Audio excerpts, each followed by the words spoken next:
She's been sleeping here for 42 nights, sir, every single night. Duke Briggs froze. His boots stopped dead on the frost-hardened earth of Pinecrest Cemetery at 2 in the morning, and there she was, a little girl, 7 years old, blonde hair spread across a grave like a fallen angel, not crying, not lost, just sleeping, like she belonged there. His chest cracked open before his brain could catch up. If this story moves you, subscribe, hit the bell, and drop your city in the comments. I want to see how far this little girl's story travels. Duke Briggs had buried men before. He'd stood at gravesides with his hands folded and his jaw locked and his eyes dry because crying wasn't something the road taught you. He'd ridden through 3 states for funerals of men he barely knew, stood in the rain while chaplains said words that never seemed to fit, and then climbed back on his bike and ridden away like the miles could outrun the grief. He knew graveyards. He knew what they were for. They were for the dead. They were for the leaving. So when his headlight swept across Pinecrest Cemetery on the outskirts of Klamath Falls, Oregon, at 2:17 in the morning on a Tuesday in November, he wasn't looking for anything. He'd taken the back road to avoid the ice on Route 9. The cemetery gate was open, probably vandals, he thought, and his bike had rolled in slow before he even made the decision to turn. Old habit, quiet place. A man who'd lived as loud as Duke Briggs sometimes needed a moment that belonged only to silence. He killed the engine. The cold hit him first. Oregon cold in November isn't the polite kind. It reaches inside your collar and squeezes. Duke pulled his cut tighter the leather vest with the Hells Angels patch that had been on his back for 23 years, and he started walking the way he always did in cemeteries. Slow, respectful, head down. That's when the beam of his flashlight caught something that made his heart stop. A shape, small, on the ground. Not a pile of leaves, not a shadow, a child.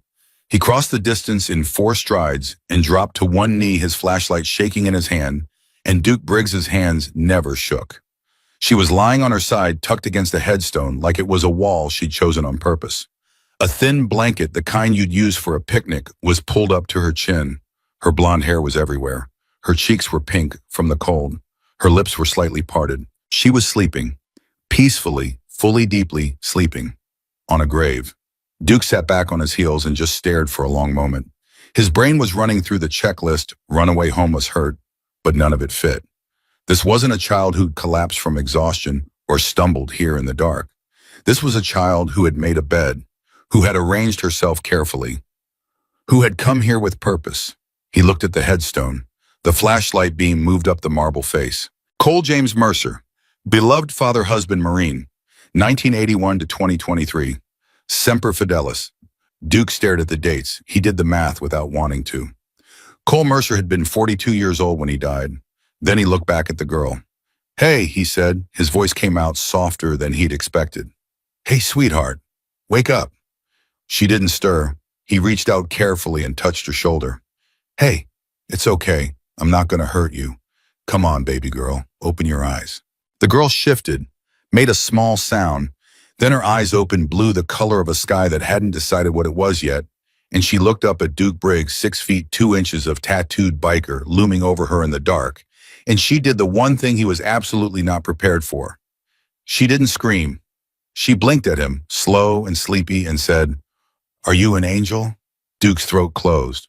"No," he managed. "No, honey, I'm definitely not an angel." She sat up, pulling the blanket around her shoulders, and looked at him with the particular gravity that only children and very old people seem to carry, like they've already decided something about you that you haven't figured out about yourself yet. "You're big," she said. "Yeah." "Your jacket is loud." He almost laughed. "The patches." She gestured vaguely at all of him. "Everything." He sat down, fully on the cold ground. Then, because kneeling over a 7-year-old in a cemetery felt wrong in a way he couldn't articulate, he sat down and put the flashlight between them so neither of them was in the dark, and he said, "What's your name?" "Lily." "Lily what?" A pause. She glanced at the headstone, then back at him. "Mercer," she said. "Lily Mercer." The name landed in his chest like a stone dropping into water. "That's your dad," he said. It wasn't a question. "Yes." Straightforward, no flinching. "How long have you been coming here, Lily?" She thought about it with genuine seriousness, tilting her head to the side. 42 nights, she said. Duke didn't say anything for a moment. He looked at the headstone. He looked at her. He looked at the thin blanket that was absolutely insufficient for a November night in Southern Oregon. Does anyone know you're here? Grandma thinks I'm sleeping. Your grandma doesn't know you're gone. I wait until she's really asleep, Lily said, and there was something almost apologetic in her voice. She worries a lot. I don't want her to worry. Duke felt something happen in his chest that he didn't have a name for. Something that was partly rage and partly heartbreak and partly a kind of awe he hadn't felt since he was appalled watching his own father put his hands on the hood of a broken-down truck and say, without any doubt, I can fix this. Lily, he said, and he kept his voice as even as he could. Why do you come here? She looked at him like the answer was obvious. Because Daddy's here, she said, and if I'm not here, he'll be alone. For a long moment, Duke couldn't speak. In 23 years with the Angels, he had seen men walk through fire without flinching. He had watched his president stare down a federal indictment with a steady hand. He had been in rooms where the temperature was so dangerous that breathing wrong could end a man's life, and he had been the one keeping the peace while everyone else shook. Duke Briggs was not a man who lost his composure. He lost it then, not outwardly, not in any way Lily would have seen, but something inside him, some wall he'd been maintaining without even knowing it, came down with a crash he felt in his knees. Okay, he said. His voice was rough. Okay, sweetheart, we're going to get you home. I don't want to go, she said immediately. I know. Daddy needs... Lily, he said her name quietly but firmly, the way you say something important. Your daddy knows you love him. He knows, but as you can't sleep out here, it's too cold. She looked at the headstone. Her small face was very serious, working through something. What if he gets lonely, she whispered. Then I'll come check on him, Duke said before he'd thought it through. I'll come and I'll make sure he's not lonely. She looked at him with that measuring gaze again, deciding. You promise? He met a 7-year-old's eyes in the beam of a flashlight in a cemetery in the middle of a November night, and he said, I promise. He had no idea what he was starting. Donna Mercer was 61 years old and looked like a woman who had been carrying too much weight for too many years and had simply decided to keep walking anyway. When she opened the door at 2:45 in the morning to find Duke Briggs, 6'2", leather-clad, tattooed from wrist to collar, standing on her porch, holding the hand of her granddaughter, she went through a sequence of emotions so fast he could actually watch them cross her face. Terror, relief, confusion, fury. Lily Grace Mercer, she breathed. I'm sorry, Grandma, Lily said, and she did sound sorry, but not sorry enough to sound like she planned to stop. Donna looked up at Duke. She was barely 5'3", and she had the kind of eyes that had cried recently and often, but were absolutely dry right now. Who are you, damn?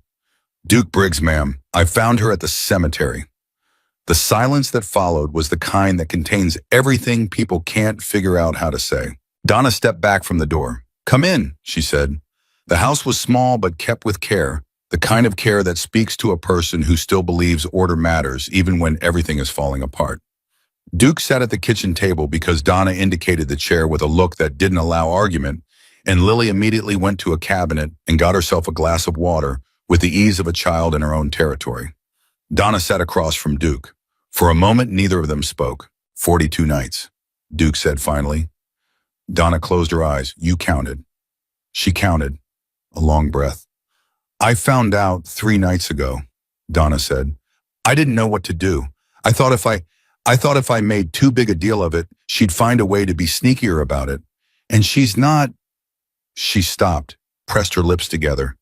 She's not an unhappy child. She laughs, she eats, she plays. She goes back, Duke said. She goes back. Donna opened her eyes and looked at him directly. She loved her daddy more than anything in the world, Mr. Briggs.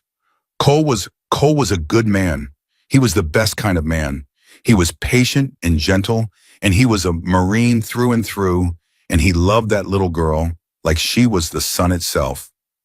Her voice didn't crack. It was something harder than cracking. She found him after. Duke went very still. She was the one who found him, he said carefully. Cardiac arrest. He was 36 days past his physical. The doctor said his heart had a defect nobody knew about. Donna's hands were flat on the table, pressing down like she needed to feel the surface. She went to wake him up for breakfast, and she came and got me, and she said, "Grandma, Daddy won't wake up." And she said it so calm, and I thought she was still half asleep, and then I went in, and she stopped. She hasn't cried, not once, not that I've seen. Duke looked at Lily, who was drinking her water at the counter, and looking at the refrigerator with the distant focus of a child whose thoughts were somewhere else entirely. "She's not in denial," Donna said quietly. "She knows he's dead. She'll tell you plainly. She thinks she still has a job to do. She thinks love is something you keep doing." Duke looked back at Donna. "She's right," he said. Donna blinked. It was the first time her composure shifted. Just for a second. "Yeah," she said, "she is."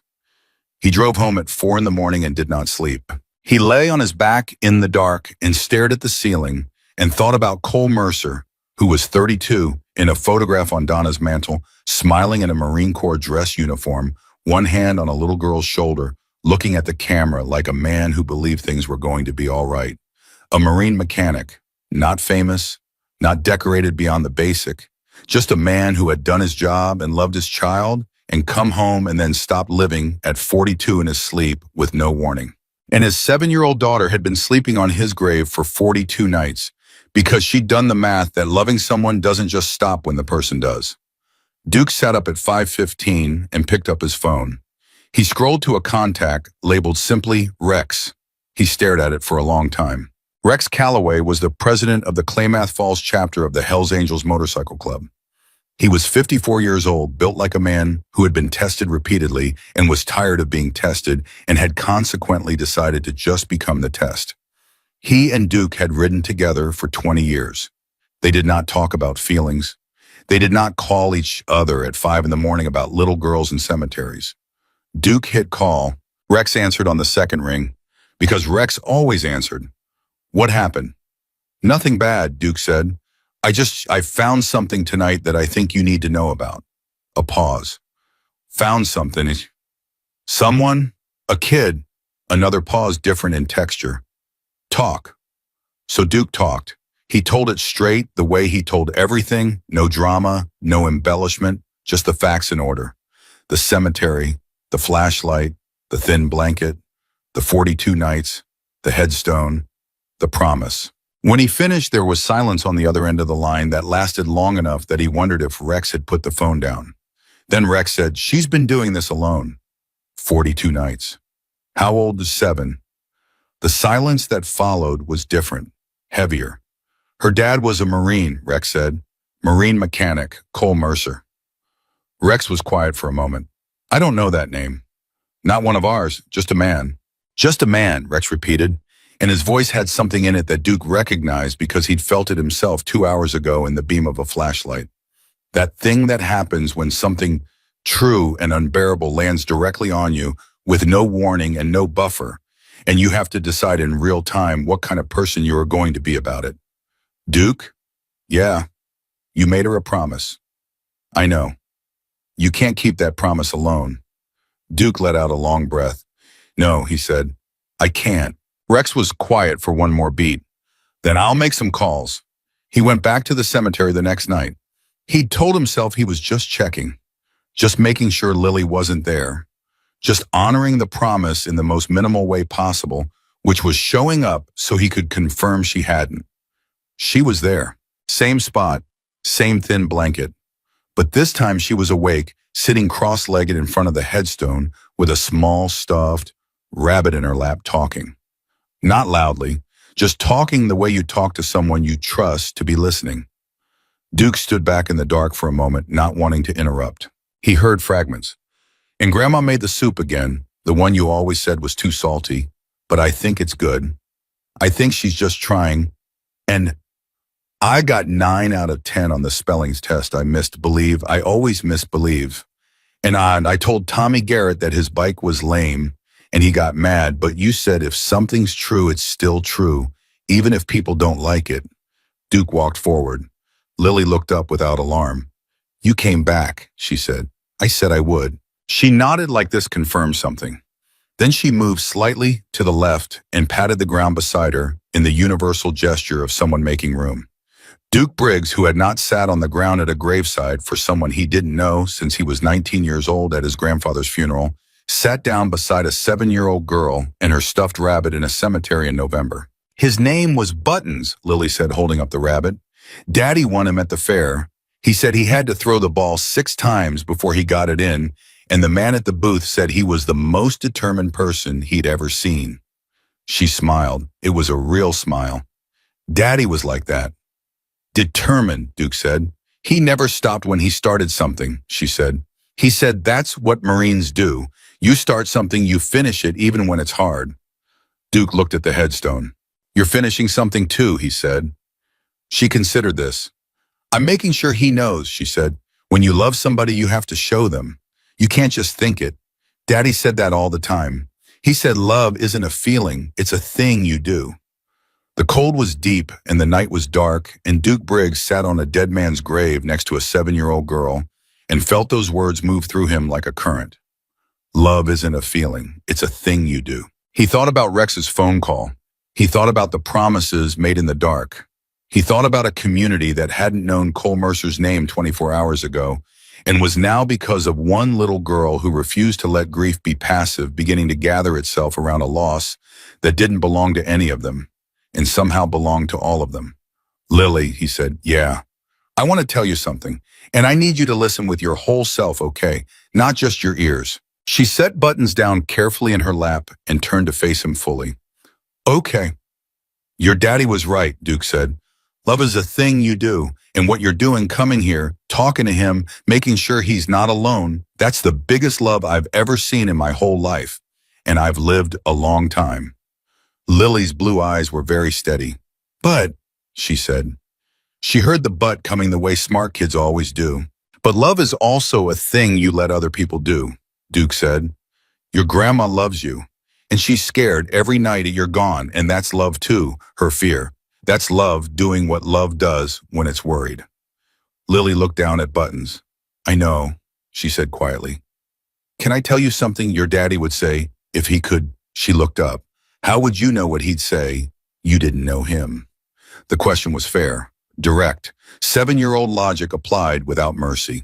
I didn't, Duke said, but I know Marines and I know dads and I know men who love their kids. He let that sit for a moment.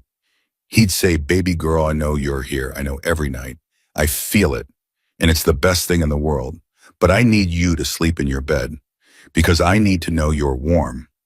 Lily was very still. Then with a slowness that felt like something tectonic shifting, her face crumpled. Not dramatically, not in a wail, just the composure that had held for 42 nights quietly finally let go. Her chin trembled, her eyes filled. A single tear ran down her left cheek and she wiped it away fast like she was annoyed at it, but then another came and she couldn't keep up. Duke didn't move toward her too fast.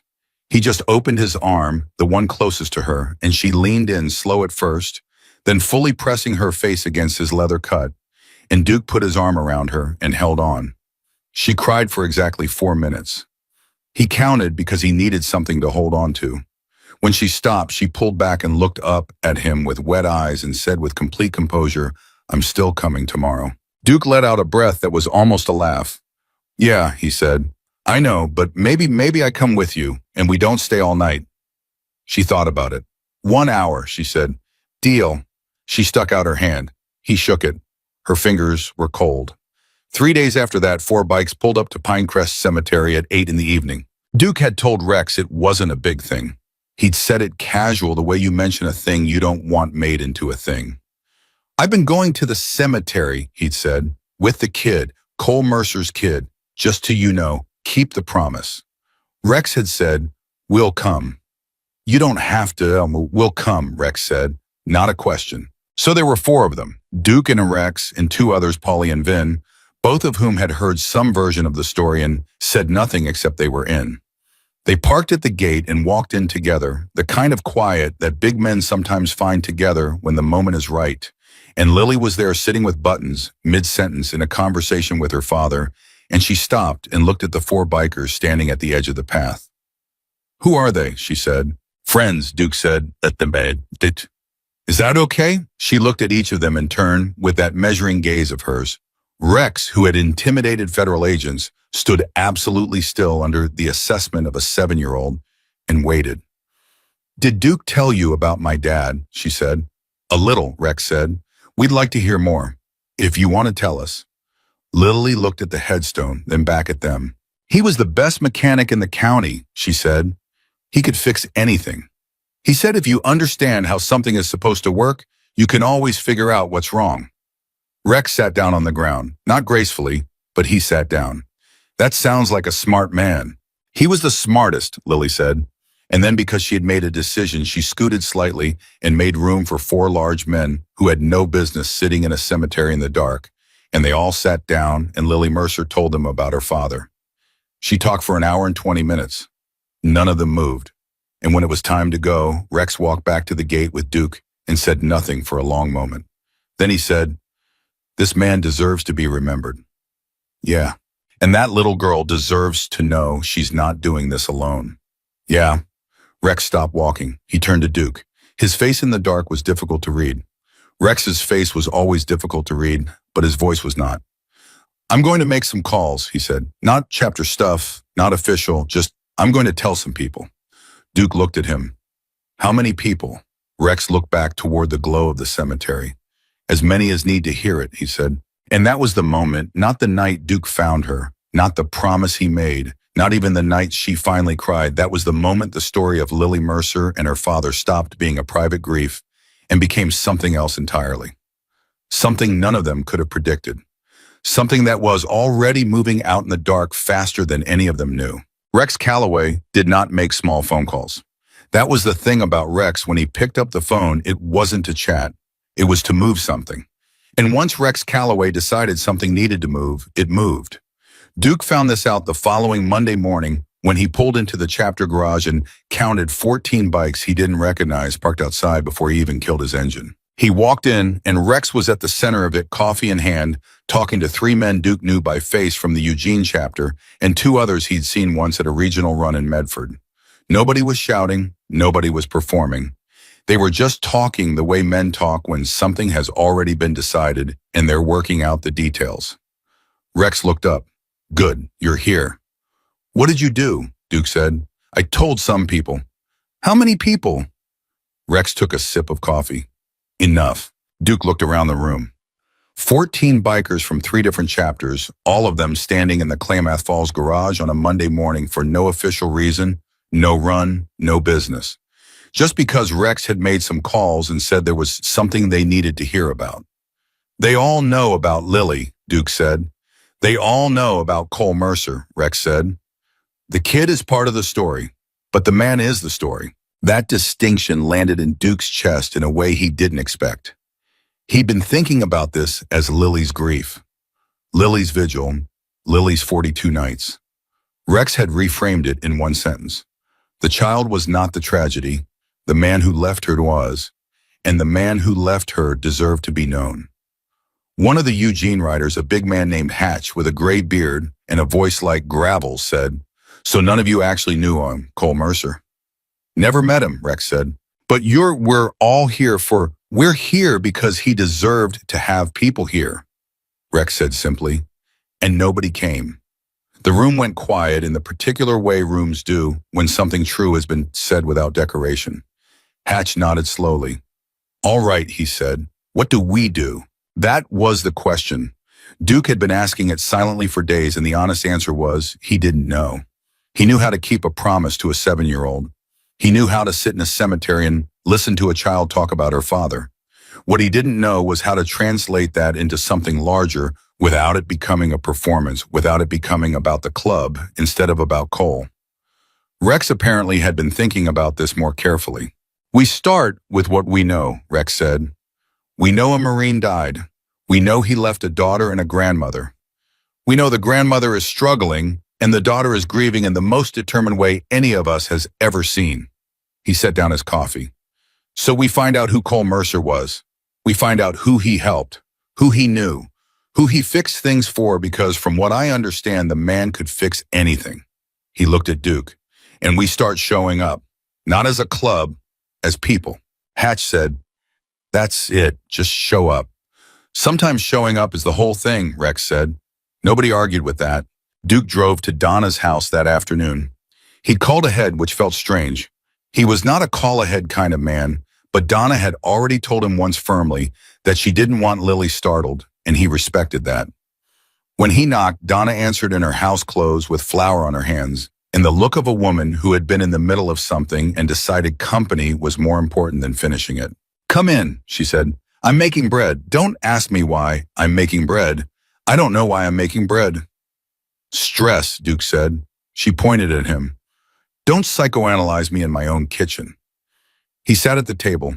Lily was at school. The house had a different quality without her in it, not emptier exactly, but stiller, like it was holding its breath. "I need to ask you something," Duke said. "About Cole." Donna's hand slowed on the dough. What about him? Who did he know outside the family? Friends, co-workers, people he helped? Some of us want to find the people whose lives he touched. Hear about him. Make sure he's not just... He stopped, chose the next words carefully. Make sure the only story about him isn't that he died. Donna was quiet for a long moment. Then she picked up a dish towel and wiped her hands slow and deliberate. "He was a mechanic at Ridgeline Auto for 11 years, she said. "Before that, he was in the Corps for 6. He fixed vehicles mostly, trucks, heavy equipment. He came home and he kept fixing things because that was the only way he knew how to be useful, and Cole Mercer had to be useful or he didn't know what to do with himself." She folded the towel, set it down. "There was a woman, Sandra Price, whose car he fixed for free 3 winters ago when she couldn't afford it. She had 2 kids and her husband had just left, and her transmission went out in January. Cole stayed 4 hours past close to fix it and didn't charge her a cent. He told her to just pay it forward someday." Duke pulled out his phone and opened a note. Sandra Price. There was a kid he mentored. Teenager. Marcus something. Marcus Webb, I think. Boy had no direction. No father at home, kept getting pulled toward the wrong things. Cole took him on at the shop, taught him engines. Last I heard, the boy had a job at a dealership in Medford. She paused. He never talked about these things. I only know because people told me at the funeral. But there weren't very many people at the funeral. It was fast and small, and I think a lot of people didn't find out in time. Duke looked up from his phone. How small, he said. Donna met his eyes. 11 people, she said, including Lily and me. 11 people. The number sat in the room like an accusation. He deserved better than that, Duke said. He deserved the world, Donna said quietly. But he was the kind of man who never asked for it. He just gave and never once put out his hand for anything back. Her voice stayed even, but just barely. And now he's gone, and my granddaughter sleeps in a cemetery, and I make bread at 2 p.m. because I don't know what else to do with my hands. Duke closed his phone. He looked at the woman across the table from him, 61 years old, carrying a grief she'd been trying to manage, a lone flower still on her wrist, making bread because love has to go somewhere. You're not alone in this anymore, he said. I want you to know that. Donna pressed her lips together, looked at the table. Mr. Briggs, Duke. Duke. She looked up. I've been independent my whole life. I don't know how to let people. You don't have to know how, he said. You just have to let it happen. She studied him for a long moment. Then she nodded. Once. Small. The kind of nod that cost something. He was halfway to the door when she said, she cried. He turned. What? Lily. Last night after she got home from the cemetery. Donna's voice was careful, like she was handling something fragile. She came and got in my bed and she cried for almost an hour. She hasn't cried since he died, not once. She stopped. I don't know what you said to her out there, but whatever it was, thank you. Duke didn't say anything. He just nodded and walked out and sat on his bike for a full minute before he started the engine. The call started the next day. Rex had people reach out to Sandra Price, who turned out to still be in Klamath Falls working at the school district. She called Rex back within an hour, and her voice on the phone, he told Duke later, had that quality of someone who had been waiting without knowing they were waiting. I think about Cole Mercer every single day, she said. Every time I start my car, I think about him. She wanted to help. She didn't know how. Rex told her to just come to the cemetery on Saturday if she was willing and bring whatever she remembered. Marcus Webb, the teenager Cole had mentored, was 22 now and working at a Chevy dealership in Medford. When someone from the chapter tracked down his number and explained Marcus went quiet on the phone for so long, the caller thought the line had dropped. Then he said, "He's the reason I didn't end up in prison. I'm not exaggerating. He is literally the reason. He took a day off work. He drove 3 hours. Word was spreading in ways that nobody had organized and nobody had planned." That was the thing about Rex's calls. He hadn't said, "Come to this event, be part of this thing." He just told the story. Cole Mercer, marine mechanic, dead at 42. Daughter sleeping on his grave for 42 nights because she refused to let love stop when the person did. He just told it straight the way it was and let people decide what to do with it. And people apparently knew exactly what to do. By Thursday, Duke's phone had 47 unread messages. By Friday, it was 60. Veterans groups, teachers from Lily's school, a man who'd been in Cole's unit overseas who'd seen the story through a mutual friend and drove down from Portland without telling anyone he was coming.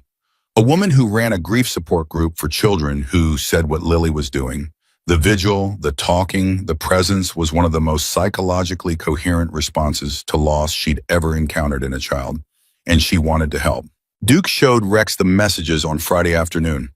Rex read through them without expression, the way he read everything, and then he handed the phone back and said, "We need a bigger plan." "This wasn't supposed to be a plan," Duke said. "It became one," Rex said. "The question is whether we shape it or let it run wild." "What's the difference?" Rex looked at him steadily. "The difference is whether Saturday is something Lily remembers as the day people showed up for her father or the day her grief became a spectacle." That landed hard. Duke sat with it for a moment. "So we protect it," he said. "We lead it," Rex said. "We make sure it stays about Cole, about what he did and who he was. Not about us, not about a show." He paused. "Lily first, always Lily first." "She doesn't know," Duke said. "No, we have to tell her. She needs to. She can't walk into that without knowing." Rex nodded. "You tell her." Duke went to Donna's house that evening. Lily was at the kitchen table doing homework, a math worksheet that she appeared to be approximately tolerating. She looked up when Duke came in and said with complete seriousness, "Fractions are a problem." "Yeah," Duke said, "they are." He sat across from her. Donna stood near the counter, and Duke looked at her briefly and she nodded. She knew what he was here for. "Lily," he said, "I need to tell you something, and I need you to really listen, okay?" She set down her pencil. "Okay. You know how I told you that people would hear about your dad, that he wouldn't be forgotten?" "Yes." "Well, people have heard, a lot of people." He watched her face. "People whose lives your dad changed. Sandra Price, your dad fixed her car in January 3 years ago for free, and she's been thinking about him every day since. A young man named Marcus, who your dad taught to be a mechanic, and now Marcus has a career and a life. A man who served with your dad overseas who drove 4 hours to say thank you." He stopped. "They all want to come to the cemetery on Saturday to say what they should have been able to say before." Lily was very still. "How many?" she said. "More than I expected." Duke said honestly, "I don't know the final number, but Lily, this is your place. Your dad's grave. Nobody comes there without your permission. I needed to ask you first." The kitchen was very quiet. Lily looked at her math worksheet for a moment. Then she looked at Duke. "The woman whose car he fixed," she said. "Is she nice?" She sounded nice on the phone. "The man he taught, Marcus, does he have a good job now?" "Really good job." Lily nodded slowly, then she looked at Donna. "Grandma?" "Yes, baby." "Can I wear my blue dress? Daddy always said I looked like the sky in the blue dress." Donna made a sound that wasn't quite a word and turned toward the sink and stayed there for a moment with her back turned. "Yes," she said when she could say it. "You can wear your blue dress." Saturday arrived with the particular nerve of a day that knows it matters. Duke was at the cemetery by 7. He'd told himself he was just making sure the setup was right. Nobody had done anything elaborate, just cleared the path, a little made sure there was space. But the truth was, he needed to be there. He needed to be standing on the ground before anyone else arrived, just to feel whether the thing he'd set in motion was going to be okay. Rex arrived at 7:30 with Paulie and Vin and Hatch from Eugene. At 8, 4 more bikes from the Medford chapter pulled up. By 8:45, there were 31 people gathered near the gate, and more were coming up the road. Sandra Price arrived at 9, exactly wearing a gray coat, holding a thermos of coffee with both hands. She was maybe 45, with the look of a woman who had survived real difficulty and kept her warmth anyway. She found Duke immediately. "Is she here yet?" Sandra asked. "Not yet," Duke said. "Donna brings her at 9:30. Sandra nodded. Then she said without preamble, "I need to tell you something about that day, about what Cole said to me when he gave me the keys back." Duke waited. "He said, ma'am, if you got 2 kids and you're doing it alone, you're already the strongest person I've ever met. This is the least I can do." She pressed her lips together. "I cried in my car in the parking lot for 20 minutes, not because of the hum, because nobody had said anything like that to me in 3 years." She looked toward the cemetery. "I never got to tell him that it changed things for me, that I went home that night and I decided to stop being ashamed of needing help, that I started asking for things, small things, and my whole life got a little better because of that shift." Her voice was steady, but barely. "He'll never know that." "He might have known more than you think," Duke said. "Some people just do." Marcus Webb arrived at 9:15. He was 22 and broad-shouldered, and he walked like a young man who was still figuring out how much space he was allowed to take up. He shook Duke's hand and said, "I haven't been back to Klamath Falls in 2 years. I didn't know he'd passed until last week. I feel like—" He stopped, started again. "He spent 6 months on me when I was 16, and nobody else would touch me. My own family had given up. He never acted like I was a problem to be managed. He treated me like I was capable, like it was just a matter of time." He looked out over the gathering crowd. "I named my tool set after him. I know that sounds stupid, but I have this toolbox, and every tool in it, I thought of him when I bought it." I never told him that. By 9:25, there were 60 people gathered. Veterans in caps. A church group from a congregation Cole had apparently helped with their van once. Teachers from Lily's school. 3 families from the neighborhood who didn't know Cole personally, but had heard the story and came because they needed to be somewhere that felt true. Rex came and stood beside Duke and looked at the crowd. "How many were you expecting?" Duke said. "Maybe 20, Rex said. "We've got 60. Rex was quiet for a moment. "Then Cole Mercer helped a lot of people." "Yeah," Duke said. "He did." The blue dress appeared at 9:31. Donna's car pulled up to the gate, and Lily got out in her blue dress and white stockings, and she stood at the entrance to the cemetery, and she saw 60 people standing in the cold, and her face did something complicated and extraordinary. It moved through surprise and confusion, and then something that had no clean name, but lived somewhere between grief and gratitude, and a child's particular brand of wonder. Duke crossed to her, crouched down to her level. "You okay?" She looked at the crowd. They all knew Daddy. Some of them just know about him, about what he did. Lily looked at him very seriously. "He didn't think he was important," she said. "He always said he was just a mechanic." "He was wrong," Duke said. She took a breath, then she squared her small shoulders in a way that made him think of the word Marine. "Okay," she said. "I'm ready." And she walked into the cemetery in her blue dress to meet 60 people who had come to tell her that her father was not forgotten. Sandra Price was the first to speak to her. She went down on one knee in the mud, not caring, and she took Lily's hand and said, "Your daddy fixed my car the worst winter of my life, and he was so kind to me that I went home and decided to be braver. And I've been braver ever since, because of him." Lily listened with her whole face. Then Marcus Webb crouched down and said, "Your dad taught me that being good at something is how you take care of people. He said the best gift you can give the world is to get really, really good at something useful. And I think about that every single day when I go to work." Lily said very quietly, "He said that to me too." And that was the moment, not the 60 people, not the bikes lined up at the gate, not Rex Calloway standing in the cold with his arms folded and something suspiciously like feeling on his face. That was the moment something broke open. Because Lily Mercer had been carrying her father alone. She had been the keeper of him, the sole custodian of all the things he'd said and done and believed, and now for the first time other people were handing pieces of him back to her. Pieces she hadn't had.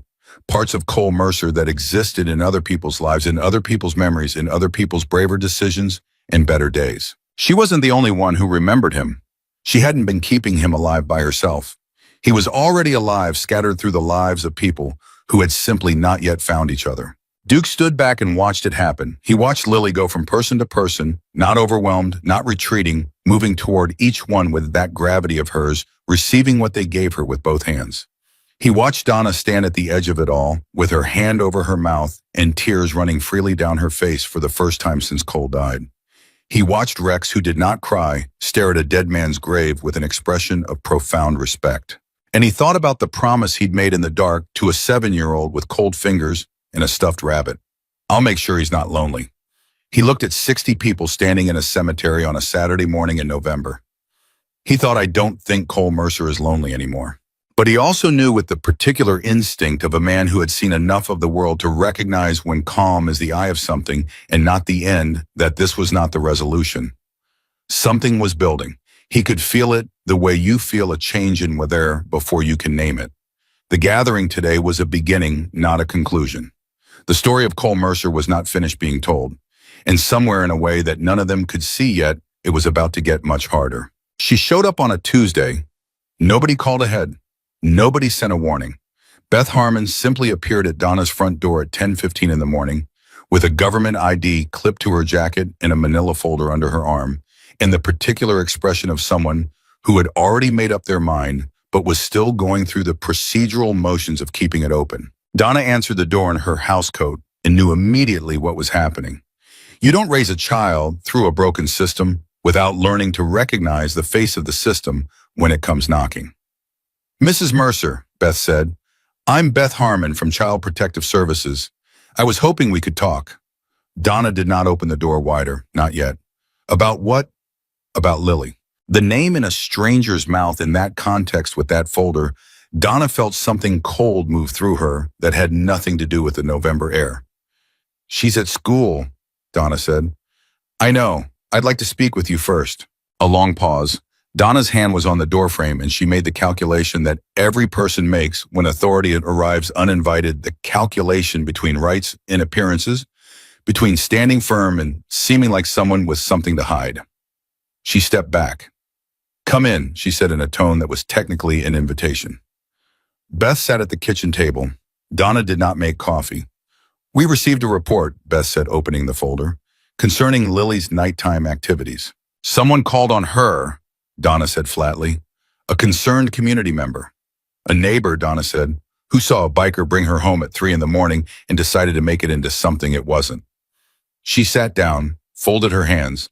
Lily has been visiting her father's grave. At night, I was not fully aware of the extent of it until recently, and I have since addressed it. Beth looked at the folder. According to our information, the child was absent from the gravesite on only 2 of the last 42 nights. She's grieving, Donna said. Her father died. I understand that, but a 7-year-old child sleeping in a cemetery unsupervised in November temperatures, she wasn't in danger. She was alone, Mrs. Mercer, at night, in a cemetery with inadequate. She was with her father, Donna said, and her voice did not rise, but it sharpened in a way that made Beth stop. I understand that looks a particular way on paper. I understand how it sounds in a report, but my granddaughter was not a child in danger. She was a child in grief, and grief does not follow the schedule that agencies find convenient. Beth was quiet for a moment. Then she looked at the folder again, and Donna could tell she was reorganizing, not backing down, but recalibrating. There's also the matter of school attendance, she said. Lily has been late 11 times in the past 6 weeks. She's been tired, Donna said, because she's been grieving. I have spoken with her teacher. And the involvement of a motorcycle club, those men, Donna said, and now her voice had moved beyond sharpness into something harder, have done more for my granddaughter's healing in 3 weeks than any institution has done in the 6 weeks since her father died. She leaned forward slightly. Not one person from any agency called to check on a 7-year-old who found her father's body, not one. She let that sit. But the moment bikers show up, suddenly everyone's concerned. Beth had the grace to look briefly uncomfortable, but she closed the folder and looked up, and her voice was professionally steady. Mrs. Mercer, I want to be clear that my role here is the child's welfare, nothing more. But I do have an obligation to complete an assessment. I'll need to speak with Lily. I'll need to see her room, her routine. And I'll need to speak with, she checked her notes, a Duke Briggs who has been identified as a primary contact. You can speak with Duke, Donna said. He's not hard to reach, and he will tell you exactly what I'm telling you. Lily is loved, Lily is safe, and Lily is healing. Beth stood, gathered her folder. I'll be in touch about a follow-up visit. In the meantime, I'd ask that the cemetery visits be discontinued. Donna stood too, and she was a good 8 inches shorter than the agent, but she stood like someone considerably larger. I'll take that under advisement, she said, which was not a yes. She called Duke before Beth's car had cleared the end of the block. Duke was at the garage when his phone rang, forearm deep in a transmission, and he heard the first 3 words of Donna's sentence, CPS came today, and he was already reaching for a rag to wipe his hands. Tell me everything, he said. She did. He listened without interrupting, which was not natural to him. But he learned with Donna that she needed to deliver information in full before she could accept a response. When she finished, he said, Okay. Okay, she said. That's all you've got. Okay means I'm not panicking. It doesn't mean I'm not concerned. He tossed the rag. Does she have anything real? Anything beyond the cemetery visits and the late days at school? She mentioned the club, Donna said. Duke, if they try to use you and Rex and the others as a reason. They can try, he said. But here's the thing about that argument. 60 people showed up at that cemetery on Saturday. Teachers, veterans, a grief counselor. That counselor's going to be a problem for them if they want to say the environment is unstable because she was standing right there in the middle of it. He paused. Did she say removal? A beat of silence. She said assessment. Assessment isn't removal, Duke said. Assessment is a form they have to file. Rex knows a lawyer. The chapter has used him before. I'm going to call him today. Duke, Donna's voice shifted, dropped. She's a good kid. She's my whole world. If someone takes her, nobody is taking her, he said. And he said it with the kind of certainty that had nothing to do with legal knowledge and everything to do with the fact that he had made a decision. And when Duke Briggs made a decision, the universe generally rearranged itself to accommodate it. Nobody is taking her, Donna. I promise you that. He hung up and called Rex. Rex listened, asked 3 questions, said, give me an hour. Hung up. 40 minutes later, he called back. Tommy Reyes, he said, family law. He's in Medford. He owes me a favor that I've never collected, and I'm collecting it now. He'll represent Donna. No charge. He's good, Duke said. He got a man I know full custody after a situation considerably worse than this, Rex said. He's good. Duke exhaled. What does he say about the CPS angle? He says if they're citing the cemetery visits and school tardiness, they don't have enough. Not even close. But he also says we need to build a picture, documentation. People who can speak to Donna's fitness, Lily's well-being, the stability of the situation. Rex paused. He mentioned the Saturday gathering. He wants a list of names of everyone who came. 60 people, Duke said. Yeah, Rex said. 60 people is a very good list. Duke went to see Beth Harmon himself the next morning. He hadn't called ahead either. He figured if the system got to show up unannounced at Donna's door, he got to show up unannounced at an office. Beth's office was on the 2nd floor of a county building, and she was at her desk with a different folder. Not Lily's, he thought, when her assistant showed him in, and she looked up, and her expression did the thing. People's expressions do when they weren't expecting someone of Duke's particular physical presentation in their particular professional space. Mr. Briggs, she said. Mrs. Harmon. He sat down without being invited. I think we should talk. She was quiet for a moment, assembling herself. I was planning to reach out to you this week. I know. I'm saving you the time. He put both hands flat on the desk, not threateningly, just openly, the way you show someone you're not carrying anything. I want to understand what you're actually worried about. Not the paperwork, not the report. What you personally are worried about when it comes to Lily Mercer. She studied him. He could see her deciding whether to give him the professional answer or the human one. A 7-year-old child who lost her father traumatically, who is being raised by an elderly grandmother on a fixed income, who developed a behavior pattern of leaving the house alone at night for 6 weeks. Wow. 42 nights, Duke said. And she's 7, not elderly. She's 61. 61 is not a young grandmother for a 7-year-old. Donna Mercer is the most present, attentive caregiver I have ever watched in action, Duke said. And I am aware that my having watched that doesn't give it the weight of documentation. So let me give you something that does. He reached into his jacket and pulled out his phone, opened his photos, turned it to face her.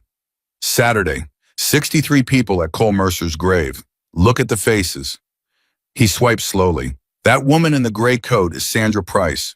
Cole fixed her car for free when she was a single mother in crisis. That young man is Marcus Webb. Cole mentored him for 6 months at 16 when nobody else would. That woman in the green jacket is Dr. Patricia Vale. She runs grief support groups for children, and she came on her own because she heard about Lily and wanted to see her approach to grief firsthand. He set the phone on the desk. Dr. Vale told me afterward that Lily's behavior, the visiting, the talking, the vigil is one of the healthiest non-regressive grief responses she has seen in a child. She said it in those exact words. She'll put them in writing. Beth looked at the phone. She looked at the photos. She didn't say anything. I am not here to fight you, Duke said. I understand you have a mom, and I understand why someone seeing a kid in a cemetery at night called it in, and I understand you have to follow up. But I need you to understand something. He leaned forward slightly. That little girl's father was a Marine who fixed things his whole life and never asked for anything back. He died alone in his sleep with no warning, and his daughter found him, and she has been managing that grief with more grace and more love and more grit than most adults I've ever met. She is not broken. She is not in danger. She is not in an unstable home. She is grieving, and she has built a community around her grief that didn't exist before she started this. He paused. Now you can make this adversarial. You can file your assessments and push your process and make Donna hire a lawyer, which she will and which will cost her money she doesn't have. Or you can come and see for yourself. A long silence. Come where, Beth said. The cemetery, Thursday evening. Lily will be there. Donna will be there. Some of us will be there. He stood up. Come and watch, not with your folder. Just watch. He left without waiting for an answer. She came. Thursday, 7 o'clock. Duke was there when her gray sedan pulled up to the gate, and he walked over without hurry and said, Glad you came. Beth looked at the 20 or so people already gathered, fewer than Saturday, but still veterans. Sandra Price again, Marcus, 2 of Lily's teachers, the regular core of bikers. She looked at it all and said, This happens every time. Most nights now it's just a few of us, Duke said. Tonight more people came because they wanted to. He shrugged. Word travels. Lily was at the grave with Donna talking the way she always did. Unself-conscious. Direct. When she heard Duke's voice, she turned and came over, and she stopped when she saw Beth. Children have instincts about official people. It's the set of the mouth maybe, or the way they hold a notepad. Lily's face went carefully neutral in the way it did when she was assessing something. Who are you? She said. My name is Beth, Beth said. She crouched down, which Duke noticed because people who actually respected children crouched down. I work for the county. I wanted to come and meet you. Why? Lily said. Because I heard about your dad, Beth said, and about what you've been doing here. Lily looked at her steadily. Are you going to make me stop coming? Beth opened her mouth, closed it. She stopped, took a breath. I don't know yet, she said, and Duke respected the honesty of it even as he watched Lily take it in. He's my dad, Lily said. I can't stop coming. If you had a dad, you'd understand. Something moved across Beth Harmon's face that was fast and deep and had nothing to do with policy. She pressed her lips together. Yeah, she said after a moment. I think I would. Lily considered her for another second. Then she said, You can come sit with us if you want. I usually talk to him for about an hour. You can listen. He was really interesting. Duke watched Beth Harmon's CPS agent clipboard and career and procedure and policy sit down on the cold ground beside a 7-year-old girl and listen for an hour to a child describe her dead father. He watched Beth's face in the dark as Lily told the story about the transmission, about the soup, about the spelling test and the Marine Code, about how Cole Mercer once stopped on the side of the road in the rain to help a stranger with a flat tire, and came home soaked to the skin and said when Lily asked why he'd stopped, because it was the right thing and the right thing doesn't wait for good weather. He watched something happen in Beth Harmon's eyes. Not a policy shift, not a procedural recalibration, a human being remembering something. After Lily had said goodnight to her father and walked back to Donna's car, with Donna's hand warm over her shoulders, Beth stood up slowly. She was stiff from the cold and she looked at Duke, and she said, "The report I file will reflect the current situation accurately." Meaning, Duke said, meaning a child in grief in a stable home with an active and engaged community support network showing no signs of psychological deterioration and in fact demonstrating. She stopped and looked at the grave, and when she looked back, her voice was different, quieter, demonstrating remarkable resilience, with appropriate monitoring recommended but no cause for intervention. Duke let out a breath he hadn't realized he'd been holding for 3 days. "Thank you," he said. "Don't thank me," she said. "I just write what I see." She started toward her car, stopped. "Mr. Briggs." "Yeah, that child is extraordinary." "I know," he said. "So was her father from the sound of it." "Yeah," Duke said. "He was." Beth nodded once, got in her car and drove away. Duke stood and watched the taillights disappear and thought that was the end of it. The CPS threat neutralized the community-built Lily, healing at exactly the pace she needed to heal at. He thought for the first time in weeks that maybe everything was going to be okay. He was wrong. He got the call from Rex at 11 o'clock that night. He was already almost asleep, which was rare for him, and he grabbed the phone without looking and said, "What?" Rex's voice was flat in the way it only got when something was seriously wrong. "There's a development," Rex said, "about Lily." Duke was fully awake. "Tell me." "Someone filed a custody petition today," Rex said, "in family court for guardianship of Lily Mercer." Duke sat up. "Who?" "A woman named Carolyn Mercer," Rex said. "Cole's aunt. She's claiming Donna is unfit, the living situation is unstable, and the association with the club makes the environment dangerous for a child." The silence that followed was the kind that has weight. "Cole had an aunt," Duke said. "Apparently," Rex said. "Nobody knew. She wasn't at the funeral. She's not been in contact with Donna or Lily since Cole died." Rex paused. "She's not even in Oregon. She's in Phoenix." Duke stared at the ceiling in the dark. He thought about Donna in that kitchen, flour on her hands, making bread, because she didn't know what else to do with her love. He thought about Lily in her blue dress, squared shoulders, walking into a crowd of 60 strangers to receive pieces of her father. He thought about 42 nights. He thought about the promise. "Why now?" he said. "Why does this woman appear now, 6 weeks after Cole died, after a gathering that made the local paper and spread through half the veteran network in Southern Oregon?" Rex was quiet for a moment. "That's the right question," he said. "She saw the story," Duke said. "Someone shared it, or she saw the paper, or she didn't come to the funeral. She had no contact, and she files the week after 60 people show up at that cemetery." "That's what Tommy Reyes thinks too," Rex said. "This isn't about Lily," Duke said. "No," Rex agreed. "It doesn't look like it." Duke's jaw tightened in a way that had gotten him into significant trouble at various points in his life, and that he had learned over 23 years to manage. He managed it now. Barely. "Does Donna know?" "I'm calling her next," Rex said. "I wanted to tell you first." "Don't call her tonight," Duke said. "It's 11 o'clock and she's an old woman who is already carrying too much. Call her in the morning, early enough that she hears it from us, for she hears it some other way." A pause. "Yeah, you're right." "Rex," Duke's voice was very even, "this woman is not getting that child." Rex said nothing for a moment, then, "No, she's not. Whatever it takes." "Whatever it takes," Rex confirmed. And then, because Rex was Rex, he added one more thing before he hung up. "Duke, you started this because of a promise to a little girl." "Yeah. I want you to know we're not here anymore because of that promise." A pause. "We're here because it's right, and because Cole Mercer deserved people who show up. And so does his daughter." Another pause. "Get some sleep." Duke hung up and lay back in the dark and did not sleep. He stared at the ceiling and thought about a woman in Phoenix who had not come to a funeral and had not called a grandmother and had not heckled on a child for 42 nights while that child slept alone on cold ground and had appeared the moment the story became visible. He thought about what that meant. He thought about what it was going to take. And somewhere inside him, in the place where the promise lived, something that had been soft and sad became something harder.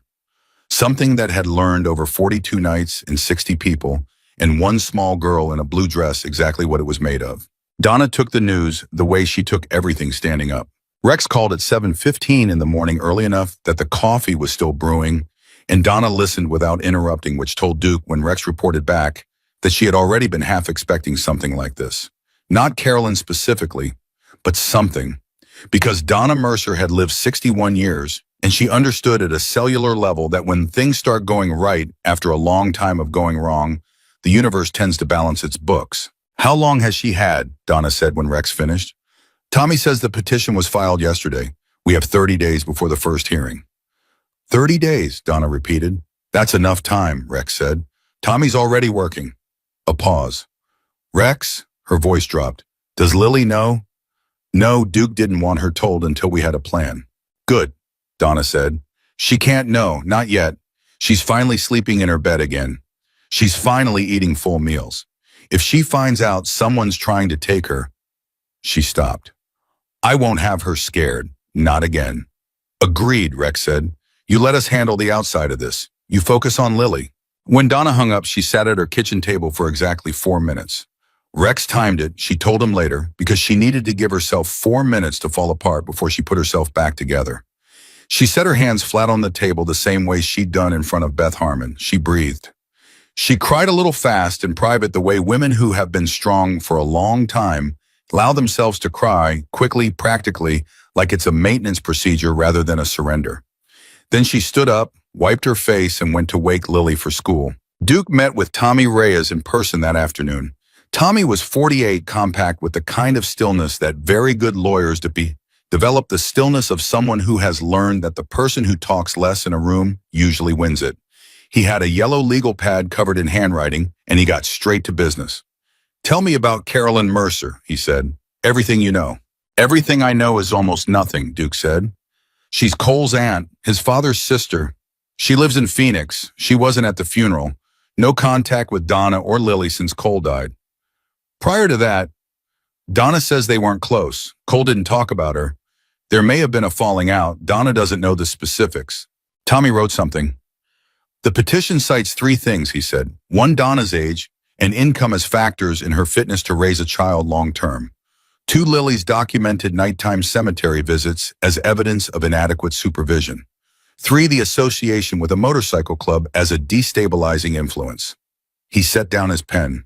The age and income angle is weak. 61 is not elderly by legal standards, and Donna's income, while modest, meets the threshold. The cemetery visits are more complicated because there is documentation CPS open to file. Beth Harmon, Duke said. Right, but Harmon's report from what you've described is going to be favorable. If she writes what she told you she'd write, the cemetery visits become a non-issue. They're contextualized as a grief response, not neglect. Tommy paused. The club is the wild card. Duke looked at him steadily.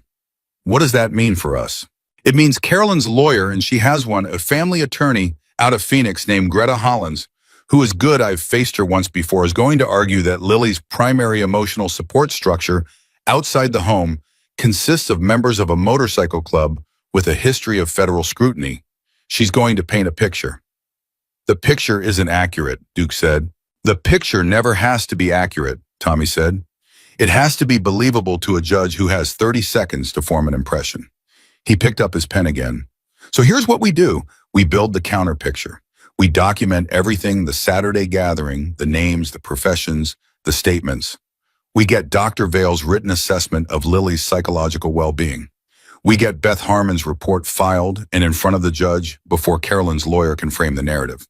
We get character witnesses, teachers, Sandra Price, Marcus Webb veterans. He looked up. And I need the club itself to be invisible in the courtroom. Not absent from the story, I don't want to hide what happened. The community response is one of our strongest points. But the leather and the patches stay outside. Duke absorbed this. Rex won't like it. Rex doesn't have to like it, Tommy said. Rex has to decide whether he wants to win. Duke called Rex from the parking lot. Rex listened. Long silence. Then, he's right. I know he's right, Duke said. I just didn't want to be the one to say it. Tell Tommy we'll do whatever he needs. A pause. But Duke, I want to be in that courtroom. You will be, Duke said, just not in the cut. Another pause longer. Fine, Rex said in the voice of a man accepting a condition that cost him something real. The 30 days that followed were the most organized Duke Briggs had ever been in his life, which was not naturally his state. Rex coordinated the witness list with the precision of a man running a logistics operation, which was in a sense exactly what it was. Dr. Patricia Vale wrote a 4-page psychological assessment of Lily Mercer that used phrases like secure attachment behaviors and community-integrated grief processing and exceptional emotional intelligence for developmental stage. And Tommy said it was one of the strongest child welfare documents he'd seen in 20 years of family law. Beth Harmon filed her report. It was as she had promised, accurate, and accuracy in Lily's case was the best possible thing it could be. Sandra Price submitted a written statement. So did Marcus Webb.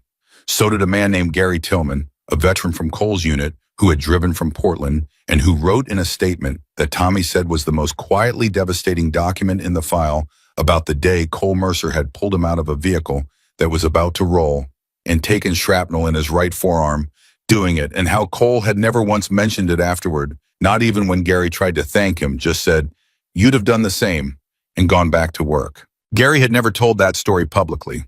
He'd held it for 2 years, he said in the statement, because he didn't think anyone needed to hear it. He understood now that he was wrong. Some stories need to be told so the people who mattered can be known. Tommy read Gary's statement twice. Then he set it down and said, "This is the one. If the judge is human, and I believe this judge is, this is the one that decides it." 2 weeks into the 30 days, Duke made a decision he hadn't planned to make. He'd been driving past Ridgeline Auto, the shop where Cole had worked for 11 years, and on impulse, he pulled in. The owner, a man named Frank Sutter, was out front when Duke parked. Frank was 65 and built like a retired lineman, and he had the look of a man who carried guilt like a stone in his shoe, present, constant, walked on every day. "You're the biker," Frank said when Duke introduced himself. Not hostile, just direct. "Yeah," Duke said. "I wanted to ask about Cole." Frank wiped his hands on a rag he didn't need to wipe. "I should have been at that Saturday thing," he said. "I heard about it after. I didn't know it was happening." "You know now," Duke said. "There's a hearing coming about Lily's custody. I was wondering if you'd be willing to make a statement." Frank was quiet for a moment. He looked at the garage. "Cole worked here 11 years, he said. Never late, never complained. Fixed things other mechanics told customers couldn't be fixed." He stopped. "I didn't go to the funeral. I don't know why. I told myself I didn't know the family that it would be. I don't know what I told myself." He shook his head. 11 people, I heard. He worked for me 11 years and I didn't go." Duke didn't fill the silence. He'd learned from Donna that some silences needed to complete themselves. "I'll make a statement," Frank said, "and I want to set up a college fund for Lily, if that's something that would help." He looked directly at Duke for the first time. "I owe that kid something. I owe her father a lot more than I can give, but I can at least do that." Duke drove away from Ridgeline with a statement and a college fund on behalf of a man who understood at 65 that it's never too late to do the right thing, but it hurts worse the later you do it.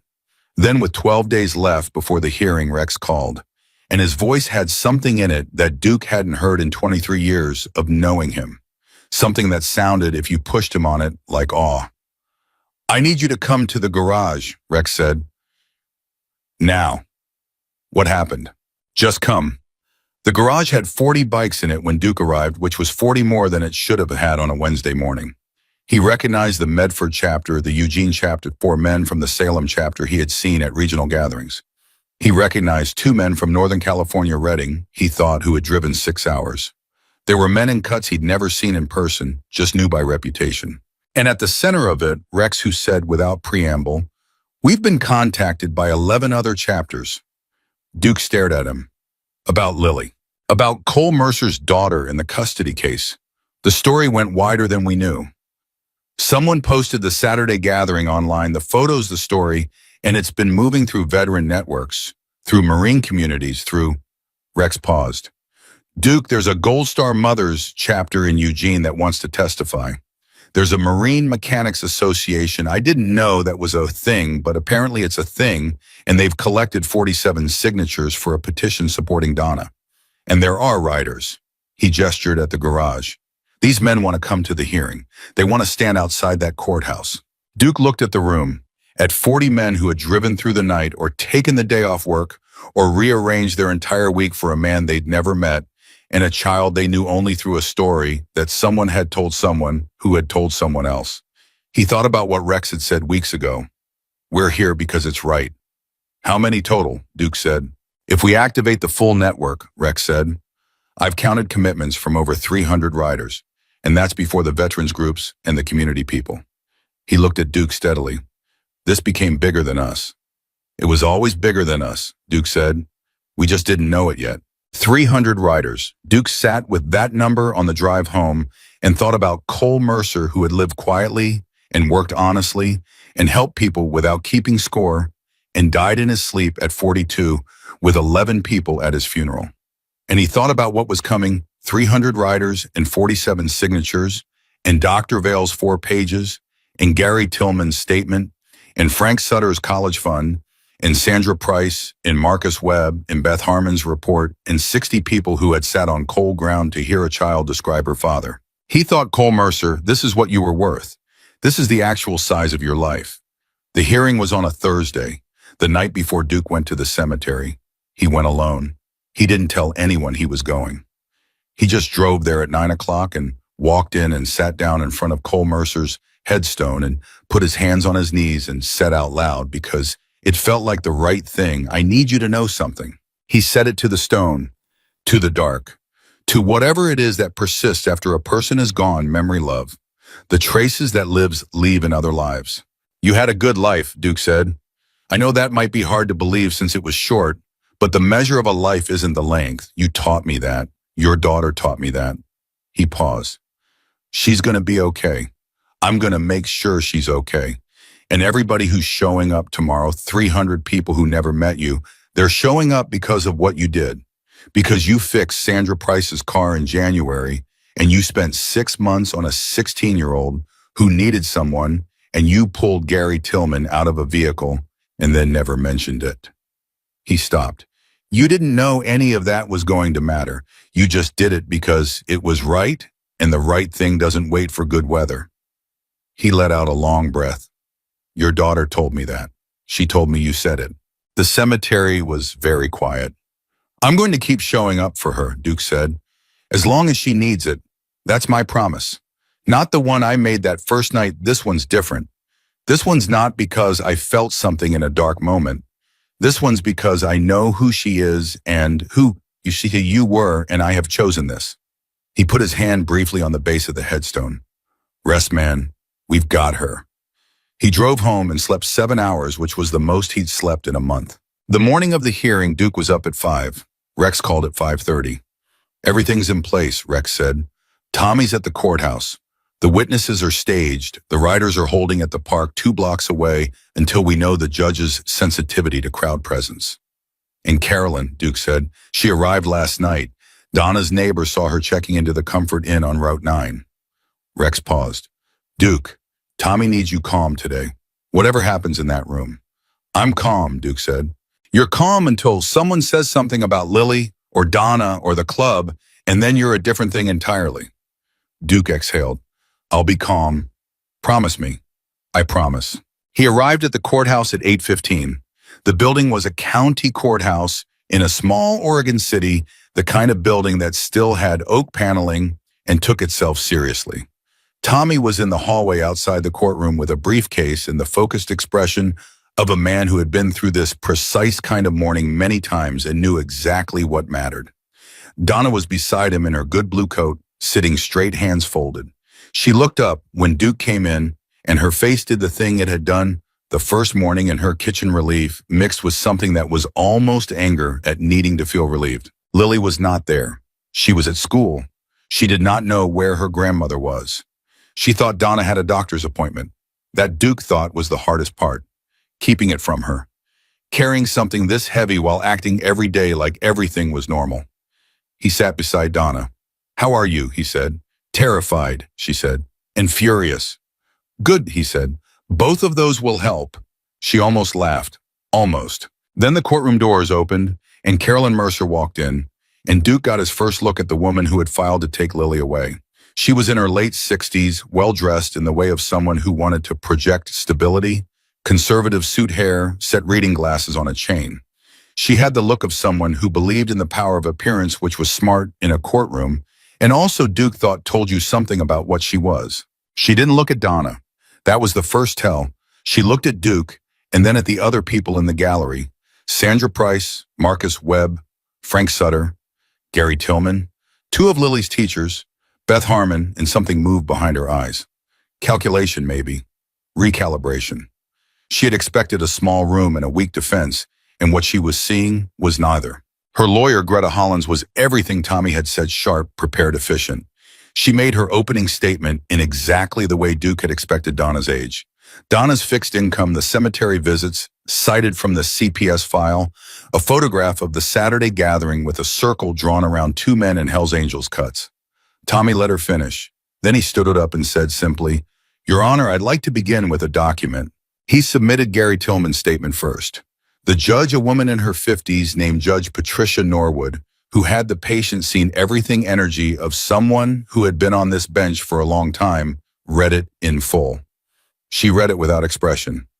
When she finished, she set it down and looked at Tommy and said, "Continue." He built it the way a good architect builds something: foundation.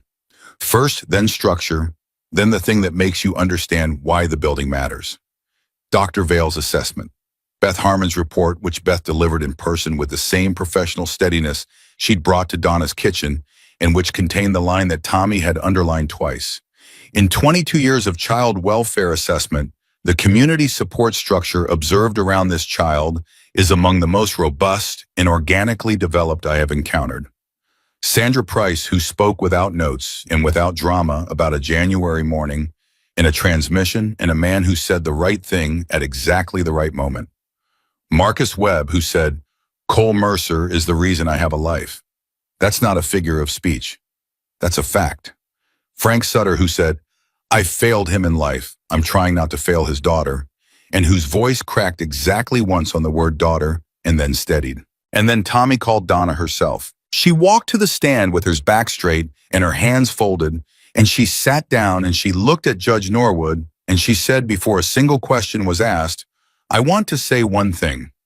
My son Cole was my grandson by blood, but my son in every way that matters. He trusted me with Lily, not Carolyn, me, because he knew what I would do for her." She stopped. "I would give my life for that child. And I would like the court to consider that some things cannot be documented. Some things can only be witnessed." Tommy asked her 3 questions. She answered all 3 in under 2 minutes. Clear, specific, devastating in their simplicity. Greta Hollins cross-examined for 15 minutes.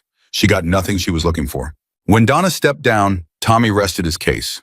Greta Hollins made her closing argument, which was competent and organized and completely failed to account for the human weight of what the room had just heard. Tommy made his, which was 4 sentences long, which was either the bravest or most confident move Duke had ever seen a lawyer make, and which landed in the courtroom like a stone dropped into still water. Judge Norwood called a 30-minute recess. Duke sat in the hallway with his hands between his knees and felt the 30 minutes in a way that made him understand why they say time is elastic. Rex was outside with the riders 2 blocks away, waiting for a text. Duke's phone was in his hand. Tommy sat beside him and said nothing, which was both the most professional and most terrifying thing he could have done. Donna sat on his other side and closed her eyes and moved her lips slightly in something that might have been prayer, or might have been simply the words she needed to say out loud to someone who wasn't in the room. The doors opened. Judge Norwood took her seat. The room stood, sat. She looked at her papers for a moment, then looked up. "I've heard a great deal this morning," she said. "I've heard legal arguments and financial assessments and professional evaluations, and I've read documentation that covers every procedural requirement in a case of this nature." She paused. "I've also heard something that doesn't appear in procedure manuals. I've heard what a man was worth. And I don't mean financially. I mean what he was worth to the people whose lives he touched. She looked at Carolyn Mercer directly. Mrs. Hollins has presented a competent case for concern about the child's stability. But stability, in my experience, is not primarily a function of age or income. It is a function of love, consistency, and community. She looked at Donna. Mrs. Mercer, I find you fit. I find this child's situation stable. I find the community support surrounding this family to be exceptional and genuine. She set down her papers. The petition for custody transfer is denied. The room did several things at once. Tommy exhaled. Sandra Price made a sound. Frank Sutter covered his face with his hand. Donna sat absolutely still for one full second, and then she bent forward and put her face in her hands, and the sound she made was not crying. Exactly. It was the sound of something that had been braced against the worst for 30 days, finally fully letting go. Duke texted Rex one word. Done. Rex's response came in 4 seconds. On our way. Duke stepped outside the courthouse into the November air and heard it before he saw it, the sound of engines low and rolling building from 2 blocks away. A sound like a gathering storm, like something inevitable arriving. 314 riders came around the corner. No display, no theater. They rode slowly, respectfully in formation, and they stopped at the block adjacent to the courthouse, and they cut their engines one by one until the silence was complete. And in the silence, every single one of them sat on their bikes without moving and looked at Duke, who was standing on the courthouse steps. Duke looked back at them, 314 people who had never met Cole Mercer. He didn't know what to do with that. He didn't have words for it. So he just nodded once the way you nod at something true, and turned back to find Donna, who had come out behind him and was standing at the top of the steps with her hand over her mouth looking at the street. Who are all these people? She whispered. They're Cole's, Duke said. They just didn't know him yet. Donna made the sound again, the not quite crying sound, and reached out and took Duke's arm, and he let her. And they stood there together in the November cold, while 314 engines stayed silent for a man who had fixed things his whole life and never asked for anything back. Inside the courthouse, Carolyn Mercer walked past without speaking. Her lawyer spoke. This isn't necessarily over, Greta Hollins said quietly to Tommy. Tommy looked at her pleasantly. It is, he said. You know it is. She held his gaze for a moment. Then she nodded a small, professional acknowledgement, and they walked in opposite directions. They picked her up from school at 3:15, like any other Thursday, Donna in the front seat, and Duke in the parking lot leaning against his bike the way he always did when he came with her. And Lily came out through the double doors with her backpack and her lunchbox, and she stopped when she saw them both, and her face did the quick calculation that children do to adults' unusual configuration. Something happened. What's wrong? She said immediately. Nothing's wrong, Donna said and opened her arms. Lily walked into them, but she was looking at Duke over Donna's shoulder with those blue eyes that missed nothing. You're both here, she said. You're only both here when something's happening. Duke crouched down to her level. Everything is okay, he said. I promise you that. Everything is okay. She studied him for a long moment, reading him the way she'd been reading him since the first night in the cemetery, looking for the thing underneath the thing. Then something in her face settled. She believed him. Not because she was naive, because she had learned over these weeks that Duke Briggs did not make promises he didn't keep. Okay, she said, and she took Donna's hand and they walked to the car. That night, after Lily was asleep, Donna sat at the kitchen table with a cup of tea she wasn't drinking, and Duke sat across from her, and they talked for 2 hours in the way of people who have been through something together that changed the shape of them and are now figuring out what the new shape is. She's going to find out eventually, Donna said. About Carolyn, about the petition. Yeah, Duke said, but not tonight, and not from fear. When she finds out, it should be the whole story, including how it ended. And how does it end? Donna said, and her voice was careful in the way of someone asking a question they actually need answered. The judge said supervised visits remain possible. Carolyn can file again. This is not, she stopped. This doesn't feel finished. It's not finished, Duke said, but finished isn't the goal. The goal is Lily, and Lily is here in her bed in her house with her grandma. He looked at Donna steadily. That's enough for tonight. Donna looked at her tea. I'm scared I won't be enough, she said quietly, like it cost her something to say it. I'm 61. Cole didn't plan for this. I didn't plan for this. She's going to need She's going to need so much for so many years, and I am already, she pressed her lips together. I am already tired, Duke. I know, he said, but you're not doing it alone. That's different than before. You understand that, right? That's actually different now. She looked at him. Why are you still here? She said. You made a promise to a child in a cemetery. You kept it. You could walk away. Nobody would. Donna. He said it simple and direct. I'm not going anywhere. She absorbed that. Then she nodded once small, the same way she'd nodded the first morning when he'd said she wasn't alone. The kind of nod that costs something to give and means more because of it. 3 days later, Lily found the newspaper. It was on the counter, the Klamath Falls Herald, and someone Duke suspected Donna's neighbor Patrice, who had the instincts of a person who means well, and the judgment of someone who occasionally doesn't think things through, had left it with the custody story on page 3. The headline was Modest Community Rallies for Local Family and Custody Dispute. There was a photo, the courthouse steps, Donna and Duke, 300 bikes in the background. Lily had the paper in both hands when Donna came into the kitchen. Donna froze. Lily looked up. Her face was doing something complicated, working through information faster than most adults could, making connections, filling gaps. Someone tried to take me, she said. It was not a question. Donna crossed the kitchen and sat down beside her. Yes, she said, because Donna Mercer did not lie to children, not even when the truth was hard. Cole's Aunt Carolyn, she filed papers with the court. I don't know her, Lily said. I know, Hashem. She's never even met me. I know. Lily looked at the photo, at the 300 bikes, at the courthouse steps. All those people came, she said. Yes. For me, Donna put her hand over Lily's. For you and for your dad. Her voice was careful and steady and full of everything she was holding back. Because of what he did, because of who he was. All those people, Lily, they came because of what Cole built in his life, what he left behind. Lily was very quiet for a long moment. She looked at the photo, then she looked at the window, then she looked back at her grandmother. He didn't think he was important, she said. Again, the same words she'd said to Duke at the gate. But this time her voice was different, not telling it to someone else. Processing it herself, turning it over. He always said he was just a mechanic. He was wrong, Donna said, the same words Duke had said.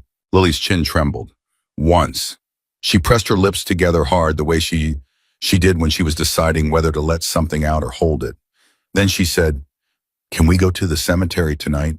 Of course, Donna said. I want to tell him. Donna's hand tightened over Lily's. Yeah, baby, let's go tell him. Duke got the call at 4:30 and he was there by 5. And Rex came too, without being asked, which was how Duke knew Rex had been waiting for the call. Sandra Price came because Donna texted her and she dropped everything. Marcus drove down from Medford. He'd taken to coming on weekends, had started to become a regular presence, the kind of person who'd started for one reason and stayed for another, which was that Klamath Falls had something he needed and hadn't known he needed. Gary Tillman was there. Frank Sutter came straight from the shop, still in his work clothes. They gathered the way they'd gathered before, not organized, not announced, just present, just there. Lily stood in front of her father's grave in her coat and her hat, and she talked for a long time. She told him about the newspaper. She told him about the 300 bikes. She told him about Sandra in the January morning. She told him about Marcus in the toolbox. She told him about Gary and the vehicle and the shrapnel he'd never mentioned. She told him all the pieces of himself that she hadn't had before, that other people had been holding for him, that had come back to her over the last 6 weeks in fragments, in stories, and handwritten statements. She gave it all back to him. When she finished, she was quiet for a moment. Then she said, Daddy, you were wrong. You weren't just a mechanic. And her voice was very clear, not childish in that moment, something older, something that had been through something and come out the other side with clarity. You were the most important person.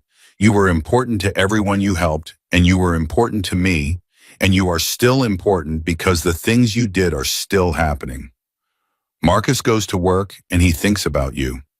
Sandra starts her car, and she thinks about you. Duke, she paused and looked over her shoulder at Duke, who was standing 6 feet back, with his hands in his jacket pockets and his jaw locked because he was a man who did not cry, and he was working very hard right now on that. Duke came to a cemetery in the middle of the night and found me, and he made a promise and he kept it. Because of you. Because you taught me that love is a thing you do. She turned back to the stone. So you did that even after. You're still doing it. The cemetery was very quiet. Then Lily reached into her coat pocket and took out buttons. The stuffed rabbit, worn from being held so many times, the one Cole had won at the fair with 6 throws because he was the most determined person the booth man had ever seen. She set buttons at the base of the headstone. Not permanently, just for the visit. I brought him to say hi, she said. Duke turned away, took 2 steps, got himself together, turned back. Rex was beside him. Rex, who had ridden through 3 states to stand at this grave for a man he'd never met, who had made calls and built a network and stood down a CPS agent and put 60 then 300 people in motion. Rex was looking at the headstone with an expression that had no name in the vocabulary of men who didn't believe in letting things show. You okay? Duke said quietly. No, Rex said, just as quietly. But that's okay. That was the twist nobody had predicted. Not the custody case, not the 300 riders, not even Carolyn filing and failing. The real twist, the one that changed everything, was that Duke Briggs, who had spent 23 years being a man who kept moving because moving was how you survived, had stopped. He had sat down on cold ground next to a 7-year-old, and he had stayed. And in staying, something in him had been rebuilt that he hadn't known was broken. Rex saw it. The whole chapter saw it. Duke saw it himself only in retrospect, only now standing in a cemetery in November looking at a man's grave and understanding that Cole Mercer had fixed something in him too. He just hadn't been standing in the shop when it happened. The months that followed were not perfect. Nothing real is. Carolyn Mercer did not file again. Tommy had been right. It was over, and she knew it was over. And sometimes people need to understand that what they're reaching for isn't theirs to take. She sent a card to Donna in January. 1 card, no explanation, just a note that said, I hope Lily is well. Donna read it twice, put it in a drawer, and didn't discuss it further. That was her right. Lily went back to school full time. Her attendance became perfect, not because anyone forced it, but because she had decided. She made that decision herself in the way she made all her decisions, with the particular gravity of a child who understood that decisions were a form of love. She went to school because Donna needed her to go to school. She did her homework because Cole had said, you take care of the people who love you by taking care of yourself. She still visited the cemetery, but not every night. Now it was twice a week, then once then, whenever she felt the pull, which was still often, but which was different from before. Before she had gone out of fear that he would be alone. Now she went because she wanted to talk, because she had things to report, because the visits had become what they should have been from the beginning. Not a vigil, not a watch, not a desperate act of love trying to outrun death. Just a daughter talking to her father. The college fund Frank Sutter started grew. Sandra Price organized a small annual fundraiser, nothing elaborate, just a dinner at the local VFW hall. People bringing food, people telling Cole Mercer stories, people meeting each other because one man's life had become the thread that connected them. The first year raised $9,000. The second would raise more. Marcus Webb came back to Klamath Falls and eventually took a job at a shop in town. He said it was because the commute from Medford was getting old. Duke thought it was because Klamath Falls had become the place where his life made sense, and sometimes a place does that to a person. Marcus was 22 and had a life ahead of him, and he was choosing to build it somewhere that the foundation was real. Beth Harmon called Donna in February, not officially, just called, asked how Lily was doing. Donna told her and then said, why are you calling Beth? And Beth said, because I was wrong about some things and I wanted to know the rest of the story. And Donna said, come to the VFW dinner in April and you'll hear it. And Beth came. She brought her daughter.